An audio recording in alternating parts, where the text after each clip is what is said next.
अस्सलाम वालेकुम व्यूअर्स। उम्मीद करता हूँ आप सब खैरियत से होंगे। जी, मैं प्रोफ़ेसर सईद मलिक आप सबको अपने यूट्यूब चैनल पे खुशामदीद कहता हूँ। जी, जैसा कि आपको पता है पाकिस्तान नेवी सिविलियन स्टाफ़ की काफ़ी सारी वैकेंसीज़ आई हुई हैं। तमाम लोगों ने अप्लाई किया है और काफ़ी सारे लोगों का अभी तक टेस्ट हो चुका है और काफ़ी सारे लोगों का टेस्ट अभी बाकी है। तो आपके साथ अब ऐसी इन्फॉर्मेशन शेयर करने जा रहा हूँ जिससे होपफुली आने वाले तमाम लोगों का जो टेस्ट है उसमें काफ़ी सारे लोगों को हेल्प होगी। ठीक है जी, पाकिस्तान नेवी में सिलेक्शन प्रोसीजर क्या होता है, टेस्ट डेट डॉक्यूमेंट्स क्या होती है, रिटन टेस्ट में क्या होती है, एकेडमिक टेस्ट यूडीसी एलडीसी के हवाले से काफ़ी काफ़ी इंपॉर्टेंट क्वेश्चन जो हैं उसके हवाले से डिटेल दूंगा। सिलेक्शन का एक तमाम प्रोसीजर जो होता है उसके साथ वो आपके साथ शेयर करूंगा। टेस्ट डेट के दिन डॉक्यूमेंट्स और इन्फॉर्मेशन जो है उससे रिलेटेड वो सारी आपको फ्राहम करूंगा। तो लाजमन चैनल को सब्सक्राइब करें, बेल आइकन का बटन दबाएं ताकि तमाम इस तरह की कीमती वीडियोस आपके पास बर वक्त पहुंचती रहे। लाजमन वीडियो को लाइक करें, कमेंट करें और शेयर किया करें ताकि दूसरों को भी भला हो सके और इससे लाजमन खिदमत खल्क और नेक नियति के साथ ताकि दूसरों को भी फ़ायदा हो, लाजमन इसको शेयर किया करें। थैंक यू जी। जी, तो स्टार्ट करते हैं। सिलेक्शन प्रोसीजर क्या होगा जी? सबसे पहले आप अप्लाई फॉर डिज़ायर पोस्ट करते हो कि जिस पोस्ट पे आप अपनी क्वालिफ़िकेशन के हिसाब से, एज के हिसाब से, टाइपिंग टेस्ट के हिसाब से, हर चीज़ के वाले से आप फ़िट होते हैं, उस पोस्ट पे आप अप्लाई करते हैं। ठीक है जी। उसके बाद आपके डॉक्यूमेंट्स वेरिफ़िकेशन होती है और रिटन टेस्ट होता है जिसमें आपने फ़ेल होना होता है या आउट होना होता है। ठीक है जी। फ़ेल इस तरह होना होता है कि जब आप टेस्ट देने जाते हैं कती आपके पास जो आपका टेस्ट है वो कंप्यूटर पे होता है, एक टाइमिंग चल रही होती है, एमसीक्यू सारे चल रहे होते हैं और उसका आपने सबसे ज़्यादा फोकस करना होता है टाइम के ऊपर और टाइम के हिसाब से अपने क्वेश्चन को मैनेज करके आपने चलना होता है। ठीक है जी। तो आप टाइम के साथ मैनेज करके नहीं चलेंगे तो आपका टाइम ख़त्म हो जाएगा, क्वेश्चन अटैम्प्ट नहीं हो सकेंगे और आप इस तरह फ़ेल हो जाएंगे और फ़ौरन ही आपको वहाँ से आउट कर दिया जाएगा। ठीक है जी। अब अच्छा चलें, जब आपका यहाँ पे प्रोसीजर बता रहा हूँ सिलेक्शन का कि आप यहाँ पे पास हो जाते हो, फिर कोई 14 से 22 दिन आपको वेट करना पड़ता है, आपको शॉर्ट लिस्ट किया जाता है। फिर जब आप शॉर्ट लिस्ट हो जाते हैं तो उसके बाद टाइपिंग टेस्ट का मरला आ जाता है जी, असिस्टेंट के लिए, यूडीसी के लिए, स्टेनोटाइपिस्ट के लिए, एलडीसी के लिए। ठीक है जी। यहाँ पे भी फेल पास का प्रोसीजर होता है। अब यहाँ कुछ लोग सोच रहे होंगे कि यूडीसी और असिस्टेंट का टाइपिंग टेस्ट तो है कोई नहीं, लेकिन ये इस गलतफहमी में कोई ना रहे। यूडीसी और असिस्टेंट का रिसेंटली कुछ दिन पहले ही टाइपिंग टेस्ट कंपलसरी करार दे दिया गया है। तो लाजमन आपने 25 वर्ड और 30 वर्ड तो आपको पता है क्राइटेरिया है। तो ये देखें जी, कंपटीशन बहुत ज़्यादा है। आपने कोशिश करनी है कि आपकी टाइपिंग स्पीड 25 वर्ड और 30 वर्ड तक ना महदूद हो, बल्कि कम अज़ कम ये 35 और 35 40 प्लस लाजमन होनी चाहिए ताकि आप कंपटीशन की लाइन में आ सकें। ठीक है जी। तो ये टेस्ट होगा और टेस्ट अगर आप पास कर जाते हैं तो आप आगे मरले में जाएंगे, नहीं तो आप वहीं से फेल हो जाएंगे और वहीं तक आपका सफ़र ख़त्म हो जाएगा। ठीक है जी। उसके बाद आपका इनिशियल मेडिकल होता है। ठीक है जी। फिर उसके बाद इनिशियल इंटरव्यू होता है, यहाँ पे आप क्लियर हो जाएंगे तो आगे बढ़ेंगे, नहीं तो आप यहाँ पे आउट हो जाएंगे। ठीक है जी। नेक्स्ट है जी पर्सनैलिटी टेस्ट होता है। पर्सनैलिटी टेस्ट में भी कलर्स होते हैं, उसमें रेड होता है, एक और कलर होता है। रेड कलर अगर आपको दे दिया गया तो उसका मतलब आप के लिए वो आपसे वो मदद कर लेंगे, आप नेक्स्ट टाइम फिर ट्राई करेंगे। ठीक है जी।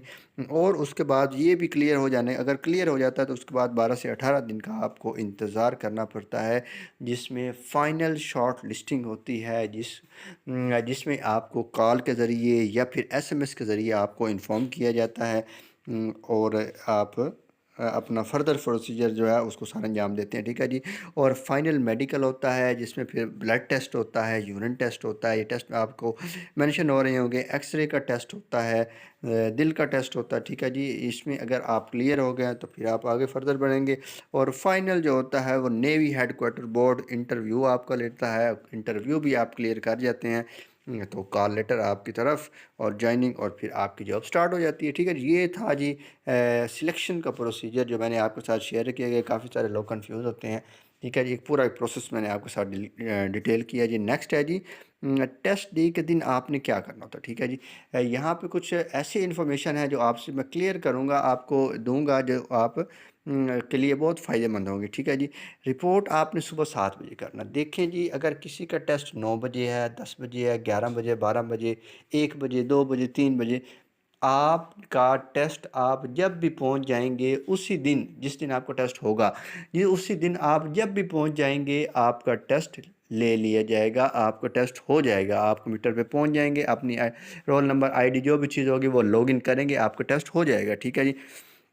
लेकिन ये इस तरह इसलिए कह रहा हूँ कि आप जल्दी आएंगे, जल्दी टेस्ट दे के आप जल्दी फ्री हो जाएंगे। ठीक है जी। तो रिपोर्ट आपने लाजमन सुबह आके जल्दी करना था कि आप जल्दी फ्री हो सकें। ठीक है जी। उसके बाद इंपॉर्टेंट डॉक्यूमेंट्स, क्या डॉक्यूमेंट्स में क्या चीज़ होती है कि जिस बेस पे आपने अप्लाई किया है, मैट्रिक का पे है, जैसे एलडीसी है, यूडीसी है, स्टेनोटाइपिस्ट है, और असिस्टेंट है, इनकी जो फाइनल डिग्री के लिए जो जिस बेस पे ये अपॉइंटमेंट इस डेजिग्नेशन की हो रही होगी, उसकी आपने मुकम्मल तरह से जो सर्टिफिकेट्स हैं वो आपने लेके आना है। जैसे आपको पता होगा, आप माशाल्लाह सब समझदार हैं, मार्कशीट और चीज़ होती है, फाइनल जो ट्रांसक्रिप्ट होती है वो और चीज़ होती है। आपने हर चीज़ लेके आनी है। ठीक है जी। सनद लेके आनी है, करेक्टर सर्टिफिकेट लाजमन है। कुछ लोग पूछ रहे होते हैं, कुछ नहीं भी पूछ रहे होते, और जो अड़ गया उसने उसको आपको गेट से ही भगा देना। ठीक है जी। तो लाजमन कोशिश करें हर चीज़ पूरी करके और अर्ली टाइम में वहाँ पे पहुँच जाएं। ठीक है जी। उसके बाद 4 जो है ना वो आपने पासपोर्ट साइज़ अपनी फ़ोटोज़ लेके जानी है, और 200 ईच पोस्ट टेस्ट फ़ी जो है, अगर आपने एक से ज़्यादा अप्लाई किया है तो 200 से ज़ायद फिर लेके जाएँ, जितनी पोस्टों पे अप्लाई किया होगा उतने 200 लेके जाएँ। ठीक है जी। उसके बाद domicile, original smart card, original biometric verification and entry होती है। ठीक है। जो कलरफुल रोल नंबर स्लिप का लाजमन ख्याल करें। कुछ लोग इसको बहुत माइनर ले रहे हैं जी, जो ब्लैक एंड वाइट स्लिप निकलती है उसको ही साथ लेके जा रहे हैं, लेकिन दरवाजे पे ही वो रोक लेते हैं कि कलरफुल इज़ नेसेसरी मस्ट। ठीक है जी। तो आपने लाजमन किसी अच्छे कैफ़े से जाके अपनी जो स्लिप है ना वो कलरफुल निकलवा लेनी है। ठीक है जी।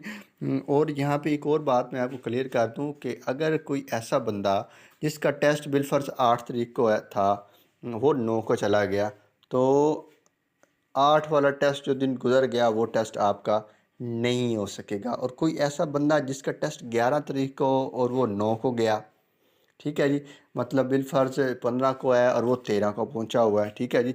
तो आप अगले दिन वाला टेस्ट जो है ना वो भी उसी दिन आप अपनी आईडी या रोल नंबर लॉगिन करके वो टेस्ट भी आप दे सकते हैं। जी हाँ, दे सकते हैं। ठीक है जी।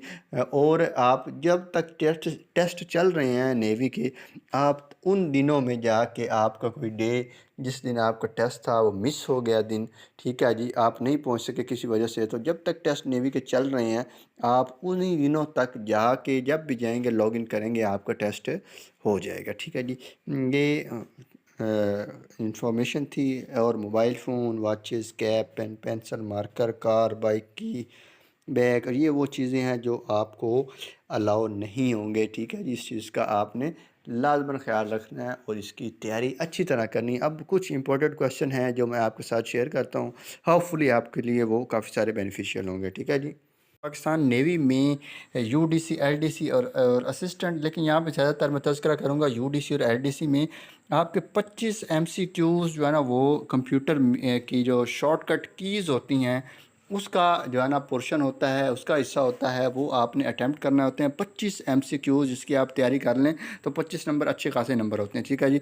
इस हिस्से को या इस पेपर को आपने 12 मिनट में अटैम्प्ट करना होता है, और 12 मिनट में 25 एमसीक्यूज़ जब तक आपकी तैयारी नहीं होगी अटैम्प्ट नहीं होगा जी। आपकी स्क्रीन पे है, लाजमन है जी, शो हो रहा है जी, alt plus tab. Alt plus tab से क्या होता है जी कि स्विच फंक्शन होता है ओपन एप्लीकेशन। ठीक है जी। Next alt plus print screen, तो ये आपकी स्क्रीन पर जो चीज़ भी खड़ी होगी वो सारा क्या हो जाएगा जी, स्क्रीन शूट हो जाएगा। उसके बाद F2 है जी, किसी भी आइकन को रीनेम करने के लिए, नाम चेंज करने के लिए। F3 है जी, start search from desktop, desktop से आपने कोई चीज़ सर्च करनी है तो। F4 आपको पता होगा, ये कोई भी चीज़ जो है ना open drive selection when browsing. ठीक है जी। F5 रिफ़्रेश करने के लिए होता है जी। Alt प्लस F4 ये कोई भी चीज़ बंद करने के लिए होता है। ठीक है जी। कंट्रोल प्लस F4 ये close client window within program, program के अंदर एक विंडो को क्लोज करने के लिए होता है। ठीक है जी। शिफ्ट प्लस डेल, तो ये किसी चीज़ को डिलीट नहीं, परमानेंट डिलीट करने के लिए इस्तेमाल होता है। ठीक है जी। नेक्स्ट आपके साथ शेयर करूँ तो कंट्रोल ए है जी। ये तमाम सारा कंटेंट जो आपने करना होता है, कॉपी के लिए सिलेक्ट करना होता है, तो कंट्रोल ए दबाएंगे, सिलेक्ट हो जाएगा। कंट्रोल बी बोल्ड करने के लिए, ठीक है। कंट्रोल सी कॉपी करने के लिए। कंट्रोल एक्स कट करने के लिए। एन से ओपन न्यू डॉक्यूमेंट्स जो होता है, ठीक है जी। ओ से ऑप्शन ओपन ऑप्शन हो जाएगा, ठीक है जी। कंट्रोल पी से क्या हो जाएगा जी, ओपन द प्रिंट विंडो, ठीक है जी। कंट्रोल प्लस एफ़ से ओपन फाइंड बॉक्स हो जाएगा, ठीक है जी। ये ऐसी चीज़ थी जो यूडीसी आईडीसी के जो नेवी, पाकिस्तान नेवी के सिविलियन के पेपर में काफ़ी सारी इंपॉर्टेंट हैं। इंशाल्लाह काफ़ी आपके लिए ये हेल्पफुल होंगी, ठीक है जी। तो अब मैं उन क्वेश्चंस का आपके साथ ज़िक्र करने जा रहा हूँ, हाईलाइट किया है ताकि आपको आसानी हो सके। कि मोस्ट कंफ्यूजिंग एकेडमिक क्वेश्चन है, जिसमें काफ़ी सारे लोग जो है ना कंसंट्रेट नहीं कर पाते और कंफ्यूज हो जाते हैं और समझ भी नहीं लगती कि किस क्वेश्चन का क्या राइट आंसर है, ठीक है जी। जैसे कि क्वेश्चन है जी, hottest country of the world, कि पूरी दुनिया में गर्म तरीन मुल्क कौन सा है। कंसंट्रेट करना है, मुल्क, कंट्री पे मैंने सर्कल किया है, ठीक है जी। दुनिया का गर्म तरीन मुल्क कौन सा है, तो गर्म तरीन मुल्क क्या है जी, माली है, ठीक है जी। अब यहाँ से फर्दर इंफॉर्मेशन ऐसी टाइप की है जी कि जिससे फर्दर कोई और एमसीक्यूज बन जाए तो आप कंफ्यूज ना हो, ठीक है जी। फर्स्ट पॉइंट है जी, what is the hottest place in the world. ये प्लेस का मतलब है कि कोई भी जगह, दुनिया में कोई भी जगह हो सकती है, कोई इसके लिए हदबंदी नहीं है, कौन सा मुल्क है, कौन सा शहर है, कौन सा ज़िला है, etc। कोई भी जगह हो सकती है। वो पूछा गया कि दुनिया की गर्म तरीन जगह कौन सी है, तो डेथ वैली दुनिया की गर्म। देखिए पहला सवाल था दुनिया का गर्म तरीन मुल्क, वो है माली। अब पूछा गया दुनिया की गर्म तरीन जगह, वो है जी डेथ वैली, ठीक है जी। नेक्स्ट है जी कि पाकिस्तान का गर्म तरीन शहर पूछा गया, ठीक है जी। गर्म तरीन शहर, और वो भी किस मुल्क का, पाकिस्तान का। पाकिस्तान का गर्म तरीन शहर कौन सा है जी, जैकबाबाद है, ठीक है जी। नेक्स्ट अगर देखें तो पाकिस्तान का वो कौन सा शहर है जिसे रेनियस्ट सिटी कहा जाता है, तो रावलपिंडी मरी होगा। नेक्स्ट है जी, मरी is summer capital of Pakistan. ये पूछा जा सकता है कि किस मुल्क को ये कहा जाता है, ठीक है जी। तो आप इसके लिए भी रेडी रहिएगा, ठीक हो गया जी। नेक्स्ट है जी, फर्स्ट रिलेटेड टू कुरान, कि कुरान की जो पहली वही आई थी उसके हवाले से काफ़ी सारे क्वेश्चन बनते हैं जो आपके साथ शेयर करने जा रहा हूँ। कि पहली वही जो नाजिल हुई थी उसमें कितनी आयात थी, तो उसमें 5 वर्सेस थी, ठीक है जी। 5 versus was revealed in the first वही, के पहली वही में 5 आयात नाजिल हुई थी। आगे है जी कि कुरान पाक की सबसे बड़ी सूरत सूरत अल बकरा, ठीक है जी। उसके बाद ये जो नाजिल हुई सूरतें आयतें, ये किस सूरत से ताल्लुक़ था इनका, तो ये सूरत अल अलक की 5 आयात थी जो पहली वही से नाजिल हुई थी, ठीक है जी। अब पहली वही किस दिन हुई, इस्लामिक पॉइंट ऑफ व्यू से क्या डेट थी उसकी, तो 17 रमज़ान उसकी डेट थी, ठीक है जी। और फर्स्ट कातिब वही पूछा जा सकता है, हज़रत खालिद बिन सईद रज़ी अल्लाह ताला अन्हा थे, ठीक है जी। अब पूछा जा सकता है कि first revealed book in Islam was, तो वो तौरात है, ठीक है जी। नेक्स्ट है जी, गैप बिटवीन फर्स्ट वही, यहाँ पहली वही से फिर जब दूसरी वही नाजिल हुई तो उस दौरान कितना गैप था, तो 6 महीने बाद दूसरी वही नाजिल हुई थी, ठीक है जी। और इसलिए नेक्स्ट पॉइंट है जी, फर्स्ट बो अक्कर इन होली कुरान, के पहला सजदा कुरान पाक में कहाँ पे है, तो 9वें पारे में है, ठीक है जी। और कुरान पाक के सबसे पहले हाफिज़ जी हज़रत उस्मान रज़ी अल्लाह ताला अन्हा, उसके बाद उम्मुल मोमिनीन हफ्सा बिनते उमर रज़ी अल्लाह ताला अन्हा, फ़र्स्ट मोमिन वो। अच्छा, औरतों में सबसे पहले हाफजा हज़रत हफ्सा बिनते उमर थी, हज़रत उमर रज़ी अल्लाह ताला अन्हा की बेटी, ठीक हो गया। नेक्स्ट की तरफ चलते हैं जी। ये मैथ का क्वेश्चन है जी, 90% ऑफ 90, तो इसका आसान तरीन तरीका है जी कि पहला पहला जो डिजिट है उसको मल्टीप्लाई करें, 9 9 ज़ार 81, तो 81 इसका आंसर होगा। देखें जी 40 40 को भी अगर चेक करें कि 40% ऑफ 40, कि 40 का 40% क्या होता है, तो फिर आप 40 40 चार चार का मल्टीप्लाई करेंगे और ये क्या हो जाएगा जी, 16 हो जाएगा। नेक्स्ट क्वेश्चन बहुत इंपॉर्टेंट है, इससे रिलेटेड काफ़ी सारे क्वेश्चन पूछे जाते हैं कि if yesterday was Sunday day after tomorrow will be. अब ये एक बात तो जहन में रख लें कि अगर यस्टरडे के बाद डे आफ्टर टुमारो पूछा जाए तो आपने जो डे दिया होगा उसमें 3 दिन ऐड करके जवाब निकाल लेना, ठीक है जी। और अगर एक्सप्लेनेशन चाहते हैं तो यहाँ पे एक्सप्लेनेशन कर देता हूँ। यस्टरडे वाज संडे, मतलब अब जो दिन है उसका गुजरा हुआ दिन संडे है, तो मतलब उससे संडे गुजर चुका है, अगले दिन की बात हो रही है तो अगला दिन डेफिनेटली सोमवार होगा। सोमवार का यस्टरडे संडे होता है, ठीक है जी। तो अब वो कह रहा है डे आफ्टर टुमारो, ठीक है जी, कि जो दिन है उस दिन सोमवार है जिस दिन बात हो रही है। आफ्टर टुमारो विल भी क्या होगा, सोमवार है तो आफ्टर टुमारो की बात, टुमारो मंगल होगा, और आफ्टर टुमारो बात हुई है तो मंगल के बाद क्या होगा जी, बुध, वेडनेसडे होगा। तो इस तरह के क्वेश्चन इससे रिलेटेड काफ़ी सारी है, इस तरह एक एक दे रहा हूँ ताकि इससे रिलेटेड अगर कोई क्वेश्चन आ जाए तो आप इसको समझदारी के साथ अटैम्प्ट कर लें, ठीक है जी। नेक्स्ट ये है जी, मोस्ट कंफ्यूजिंग है ये भी नॉन वर्बल में। आप फर्स्ट रो को देखें, सेकंड रो को, और फर्स्ट रो को कंपैरिजन करके आप एंड वाली का भी जवाब निकाल लिया करें, ठीक है जी। तो इसका राइट आंसर जो है वो एंड वाला ऑप्शन है, ठीक है जी।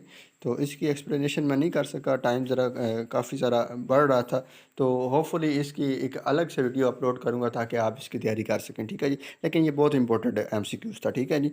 नेक्स्ट है जी, मेजर फोर्ट्स इन पाकिस्तान, तो ठीक है जी।